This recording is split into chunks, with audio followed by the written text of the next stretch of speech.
গরিবের জন্য ৩ টাকা কিলো দরে চাল আর ২ টাকা কিলো দরে গম দেওয়ার আইন ফের হতেও হল না।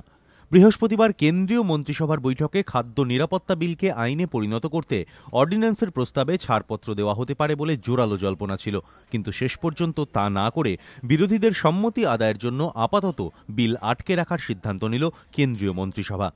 The decision is that the Leader of the House, the Minister of Parliamentary Affairs and the Minister for Food will approach the opposition parties and request them for support to pass the bill.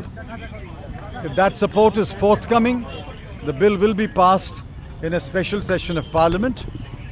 Based upon the response of the main opposition parties, we will then have to take a view.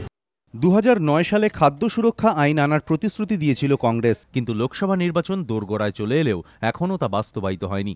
সূত্রের খবর, বৃহস্পতিবার সকালে খাদ্যমন্ত্রী KV. Thomas এবং কেন্দ্রীয় অর্থমন্ত্রী P. চিদম্বরমের সঙ্গে বৈঠকে বসেন প্রধানমন্ত্রী। তারপরই স্থির হয় বিরোধীদের সম্মতি আদায়ের জন্য আরও এক দফা চেষ্টা করা হবে।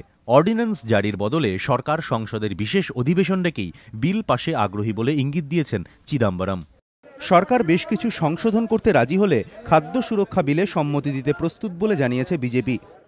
फूड सिक्योरिटी बिल पर यह गवर्नमेंट ऑर्डिनेंस जारी करने जा रही है। मैं समझता हूं कि यह पूरी तरह से अनडेमोक्रेटिक स्टेप होगा गवर्नमेंट का, क्योंकि हम लोग तो पहले ही चाहते थे कि food security bill with certain amendments यह संसद में पारित हो जाए, और हम इसको पारित कराने के लिए भी तैयार थे।